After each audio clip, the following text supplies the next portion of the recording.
नमस्कार प्यारे विद्यार्थियों।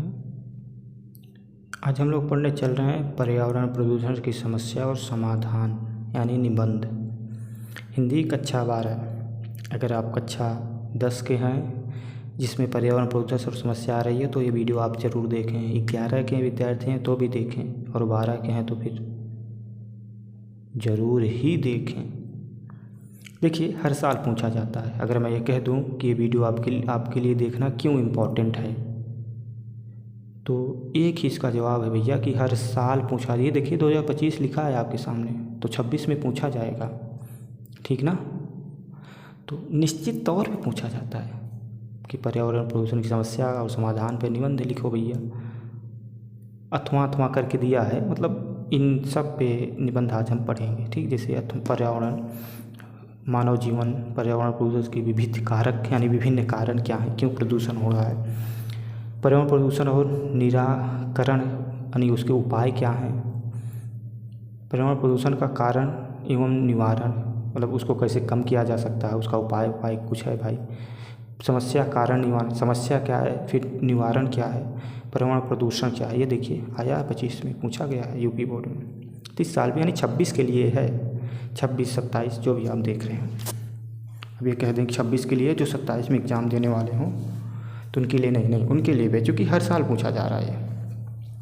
आइए स्टार्ट करते हैं। देखिए आपको लिखना तो पता ही होगा कि निबंध कैसे लिखा जाता है, तो निबंध पर बात ना करते हुए डायरेक्ट आते हैं। देखिए हेडिंग जो होती है भैया, ये सबसे मोस्ट इम्पॉर्टेंट होती है।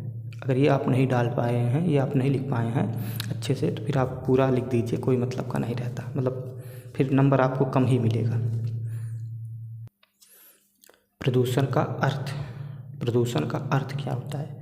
स्वच्छ वातावरण में ही जीवन का विकास संभव है। जीवन का विकास कहाँ संभव है? जहाँ का वातावरण साफ सुथरा हो, वहीं पर जीवन का विकास होगा। वातावरण ही नहीं साफ होगा तो जीवन विकास नहीं होगा। कोई ना कोई रोग ग्रसित हो जाएगा व्यक्ति, और जब रोग से ग्रसित हो जाएगा तो जीवन का विकास रुक जाएगा। तो इसलिए स्वच्छ वातावरण में ही जीवन का विकास संभव है। जब वातावरण में कुछ हानिकारक तत्व आ जाते हैं तो वातावरण को दूषित कर देते हैं।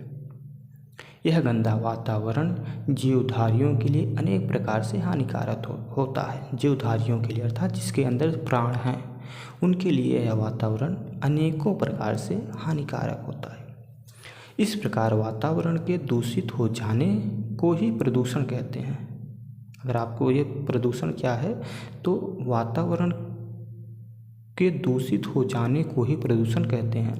जनसंख्या की असाधारण वृद्धि यानी जो जनसंख्या है बढ़ती चली जा रही है, और औद्योगिक प्रगति, और जो औद्योगिक यानी जो फैक्ट्रियां लगाई जा रही हैं उससे उत्पन्न धुएं, गैस, ये सब प्रदूषण की समस्या को जन्म दिया है। भाई कहीं पे फैक्ट्री डाली गई है, कितना धुआं निकलता है उससे, कितना पानी गंदा होता है वहाँ से। और जो जनसंख्या बढ़ रही है दिन पे दिन, तो भी प्रदूषण का ही कारण है, क्योंकि व्यक्ति ही तो प्रदूषण करता है। एलियन तो आगे कर नहीं देते हैं प्रदूषण, इंसान ही करता है, और वो जन्म लेता है तो प्रदूषण, और अनेकों प्रकार से वो प्रदूषण करता है। ये नहीं कि जन्म लेना बंद हो जाए प्रदूषण, नहीं, ऐसा भी नहीं है। और औद्योगिक जो फैक्ट्रियाँ लगी हैं वो तो भाई बहुत ही हानिकारक हैं। तो प्रदूषण की समस्या को जन्म दिया है औद्योगिक तथा रासायनिक कूड़े कचरे के ढेर। जो कूड़े कचरे के ढेर हैं, पृथ्वी, हवा तथा पानी प्रदूषित हो रहे हैं। उससे पृथ्वी, हवा गुजर रही है तो बदबू दे रही है, वहाँ से पानी है तो भी प्रदूषित है, और मतलब पानी प्रदूषित हो रहे हैं, ये सब चीज़ें प्रदूषित हो रही हैं। ये तो लाइट कर रही है यार, ये इन्वर्टर भी साला चार्ज नहीं है। तो ये आपका प्रदूषण का अर्थ हो जाएगा, ठीक। ये जो हमने आपको बताया प्रदूषण के प्रकार, यानी कितने प्रकार से प्रदूषण होता है। आज के वातावरण में प्रदूषण निम्न रूपों में दिखाई पड़ता है। कई प्रकार से प्रदूषण दिखाई देता है, जैसे वायु प्रदूषण। वायु प्रदूषण कैसे होता है? हवा कैसे प्रदूषण होती है? जैसे किसी फैक्ट्री से धुआं निकल रहा है, वहाँ से गुजरने वाली हवा प्रदूषित हो रही है, और वही हवा जो है गांव पड़ोस में आ रही, शहर में आ रही है, धूल उड़ रहा है, गाड़ी चल रही है उससे उड़ रहा है, उससे हवा मतलब धुआं निकल रहा है। कहीं पर पानी प्रदूषण है, तो ये सब प्रदूषण के कारण है। जल प्रदूषण, गंदा पानी, नाले का पानी नदियों में जा रहा है, बगल में बह रहा है, कहीं पे चला जा रहा है, सड़ा पानी पड़ा हुआ है, जल प्रदूषण है। ध्वनि प्रदूषण, बहुत तेज़ गाड़ी घोड़ा चलाना, बजाना, डीजे वगैरह साउंड बजाना बहुत तेज़ होते हैं, ये सब पूरे शरीर कंपन कर देते हैं, प्रदूषण के कारण है। और रासायनिक प्रदूषण, ये जो आपने देखा औद्योगिक रासायनिक कूड़े कचरे आदि, ये सब रासायनिक प्रदूषण। यानी प्रदूषण के आपने 4 कारण देखा, वायु प्रदूषण, जल प्रदूषण, ध्वनि प्रदूषण और रासायनिक प्रदूषण। ये याद कर लीजिए आप, ये नहीं कि प्रदूषण के प्रकार में एक प्रकार लिख के चले जाइए और आप सोचे कि नंबर मिल जाएगा, नहीं, ऐसा नहीं होता। तो सबसे पहले वायु प्रदूषण देखते हैं। वायुमंडल में विभिन्न प्रकार की गैसें एक विशेष अनुपात में उपस्थित रहती हैं। जीवधारी अपनी क्रियाओं द्वारा ऑक्सीजन और कार्बन डाइऑक्साइड छोड़ते हैं। हरे पौधे प्रकाश की उपस्थिति में कार्बन डाइऑक्साइड लेकर ऑक्सीजन निष्कासित करते रहते हैं, यानी वह कार्बन डाइऑक्साइड ग्रहण करते हैं, कौन? हरे पौधे, और ऑक्सीजन निकालते रहते हैं। इससे वातावरण में ऑक्सीजन और कार्बन डाइऑक्साइड का संतुलन बना रहता है। मतलब ना तो ये ज़्यादा है ना तो ये कम है, ना तो ऑक्सीजन कम ज़्यादा होता है ना कार्बन डाइऑक्साइड, मतलब एक दूसरे दोनों की पर्याप्त मात्रा बनी रहती है। किंतु मानव अपने अज्ञानवश, विज्ञान को अज्ञान कह दिए, किंतु मानव और अज्ञानता ही है भाई। देखिए, विकास इतना भी नहीं करें कि अपने से ही अपने जान ले लें, अपने से ही अपने जान के दुश्मन हो जाएं। हालांकि विकास भी बहुत ज़रूरी है, लेकिन खैर इस पर देखिए आज तक कोई ये नहीं कह पाया कि विज्ञान जो है वो गलत है कि सही। हाँ, जितना गलत है उतना सही भी है, तो लोग भूल जाते हैं। जितना सही है उतना गलत भी है, तो लोग ना तो सही कह रहे हैं ना तो गलत कह रहे हैं।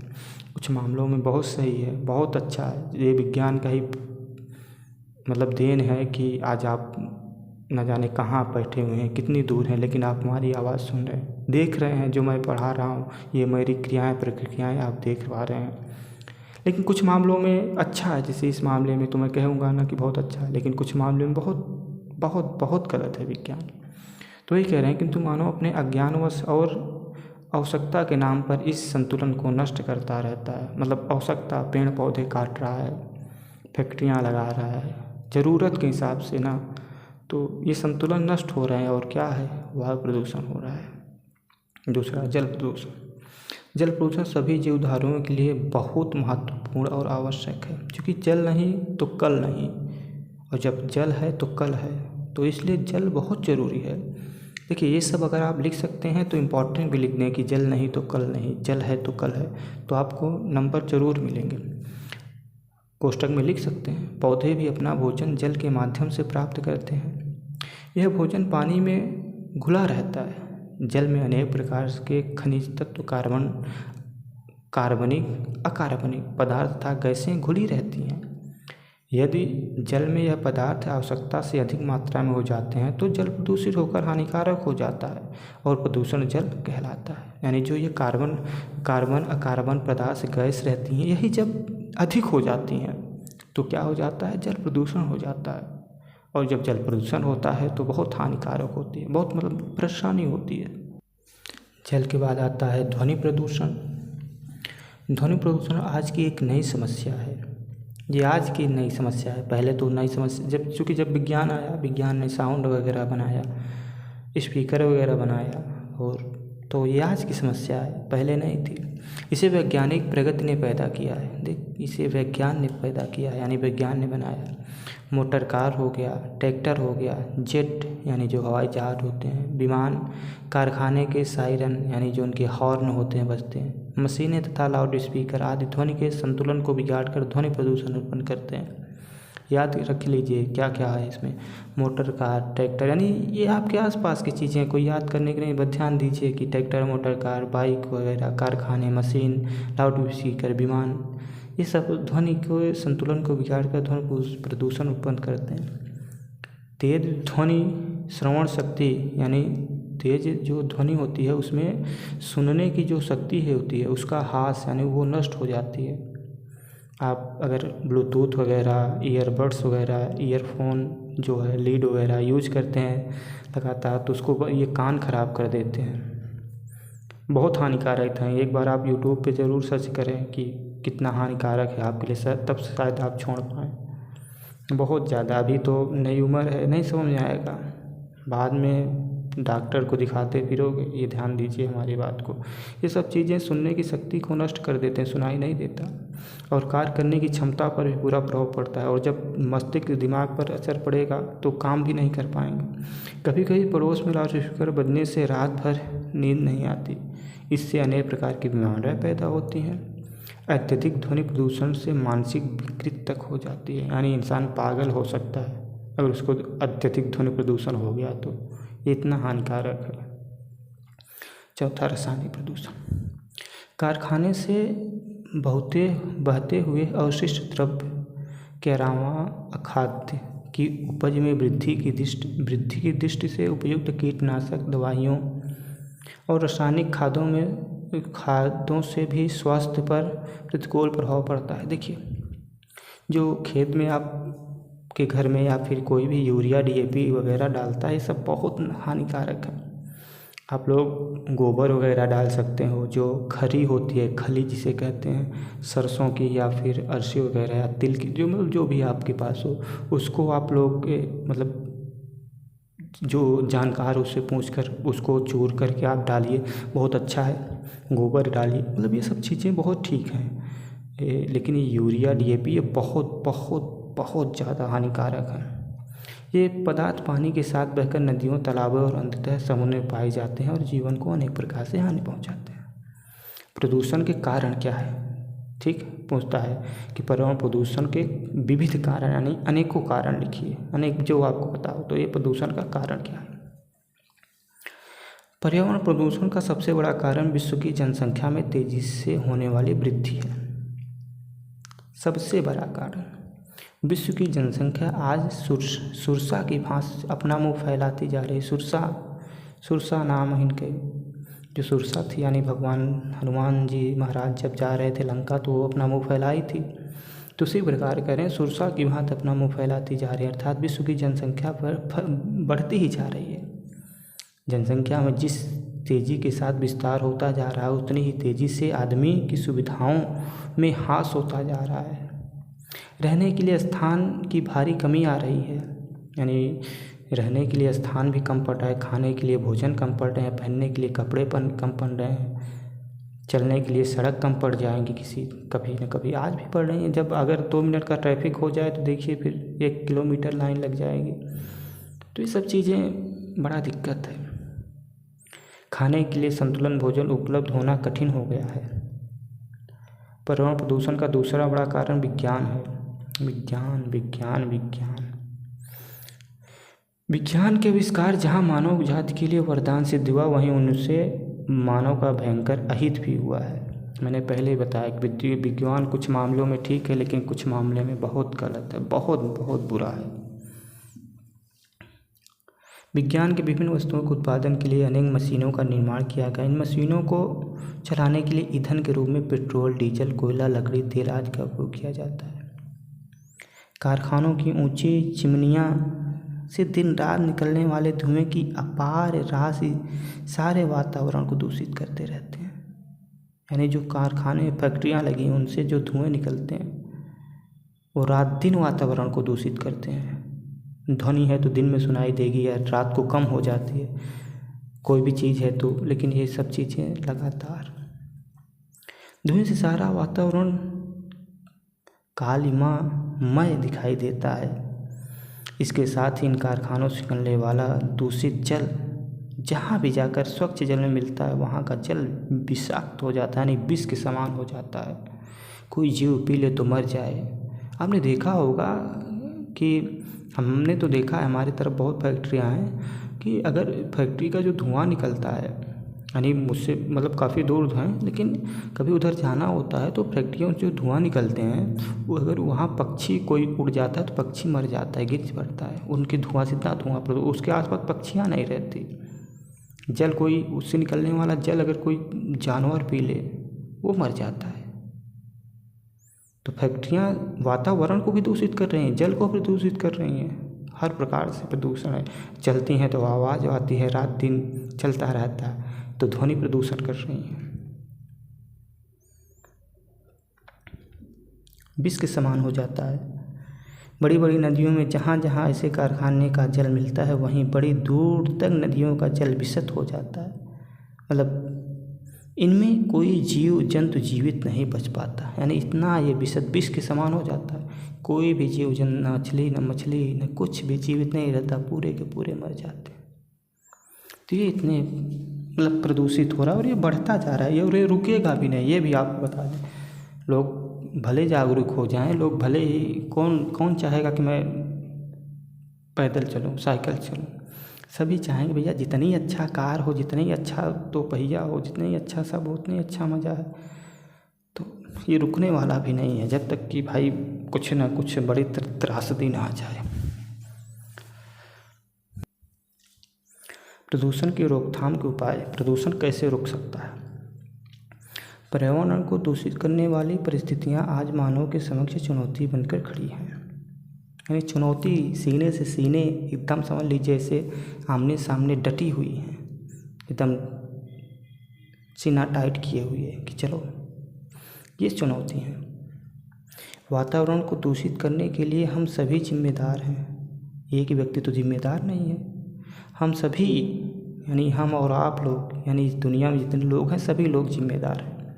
अतः इसका निदान भी हम सबको मिलकर ही करना पड़ेगा। निदान अर्थात इसका जो उपाय है वो हम सबको मिलकर ही करना पड़ेगा।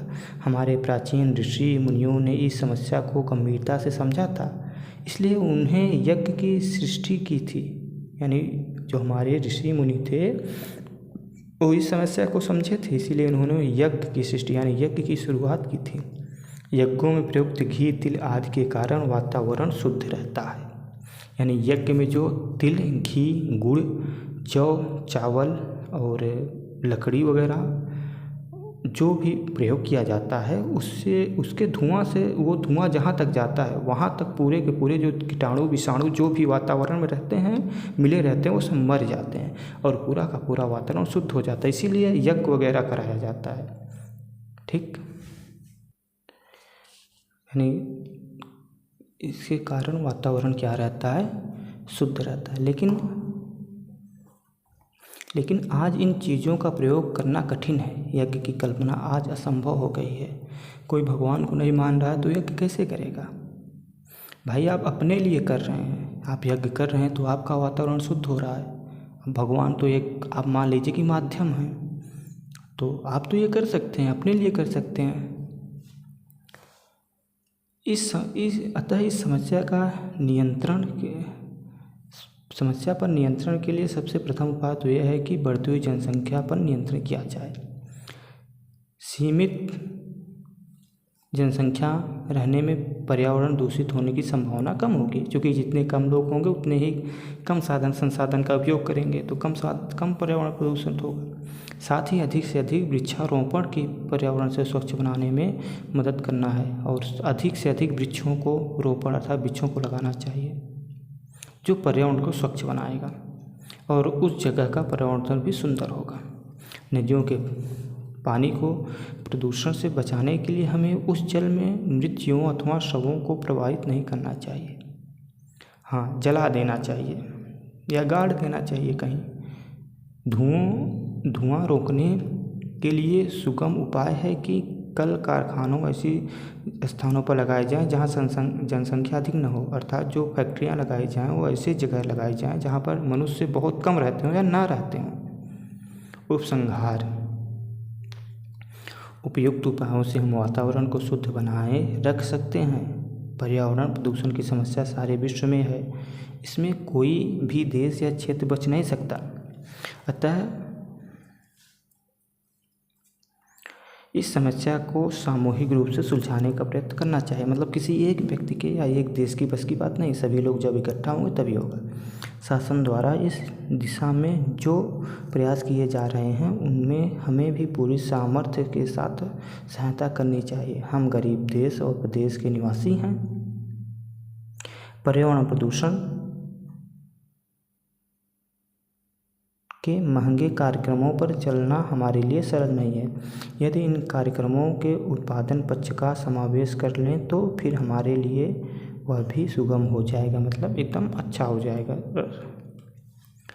तो ये था पर्यावरण प्रदूषण की समस्या और समाधान निबंध।